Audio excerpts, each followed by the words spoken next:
मथुरा की खुशबू, गोकुल का हार, वृंदावन की सुगंध, बरसाने की फुहार, राधा की उम्मीद, कान्हा का प्यार, रंगों से भरा हो आपकी जिंदगी का हर साल। न्यूज आउटलुक के परिवार की ओर से आप सभी को होली की हार्दिक बधाइयां। हैप्पी होली।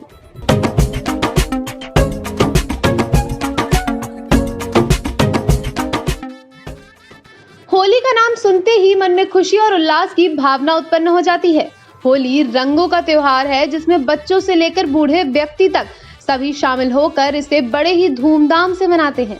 पर्व हर साल वसंत ऋतु के समय फाल्गुन यानी मार्च के महीने में आता है, जिसे पूर्णिमा के दिन मनाया जाता है। होली के इस त्योहार से जुड़ी अनेकों पौराणिक कहानियां प्रसिद्ध हैं, जिनमें से सबसे प्रचलित कहानी है प्रहलाद और उनकी भक्ति की। माना जाता है कि प्राचीन काल में हिरण्यकश्यप नाम का एक बलशाली असुर हुआ करता था, जिसे ब्रह्मदेव द्वारा ये वरदान मिला था कि उसे कोई इंसान या जानवर नहीं मार सकता। असुर के पास इस असीम शक्ति होने की वजह से घमंड था और भगवान की वजह वो खुद को ही भगवान समझता था। अपने राज्य के सभी लोगों के साथ अत्याचार करता था और उन सभी को भगवान विष्णु की पूजा करने से मना करता था और अपनी पूजा करने का निर्देश देता था, क्योंकि वह अपने छोटे भाई की मौत का बदला लेना चाहता था, जिसे भगवान विष्णु ने मारा था। हिरण्यकश्यप का एक पुत्र था जिनका नाम था प्रहलाद। एक असुर का पुत्र होने के बावजूद वो अपने पिता की बात न सुनकर भगवान विष्णु की पूजा करते थे। हिरण्यकश्यप को यह बात कतई मंजूर नहीं थी। उसने काफी बार प्रयास किया कि पुत्र को उसकी भक्ति से हटा दे, मगर वो हर बार अपने प्रयास में असफल होते रहे और इसी क्रोध में उन्होंने अपने पुत्र को मारने का फैसला किया। अपने इस घिनौनी चाल में उसने अपनी बहन होलिका से सहायता मांगी। होलिका को भगवान शिव द्वारा एक वरदान प्राप्त था, जिससे उसे एक वस्त्र मिला था। जब तक होलिका के तन पर वो वस्त्र रहेगा, तब तक होलिका को कोई भी जला नहीं सकता था।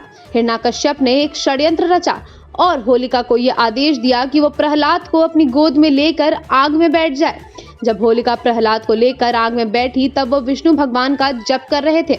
अपने भक्तों की रक्षा करना भगवान का सबसे बड़ा कर्तव्य होता है।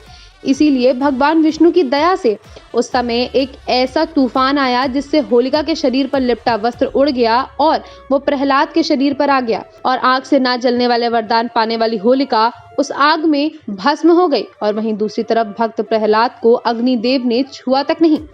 तब से लेकर अब तक हिंदू धर्म के लोग इस दिन को बुराई पर अच्छाई की जीत के रूप में देखते हैं और एक दिन पहले होलिका दहन और अगले दिन रंगों से होली खेलकर इस उत्सव को धूमधाम और खुशियों से मनाते हैं।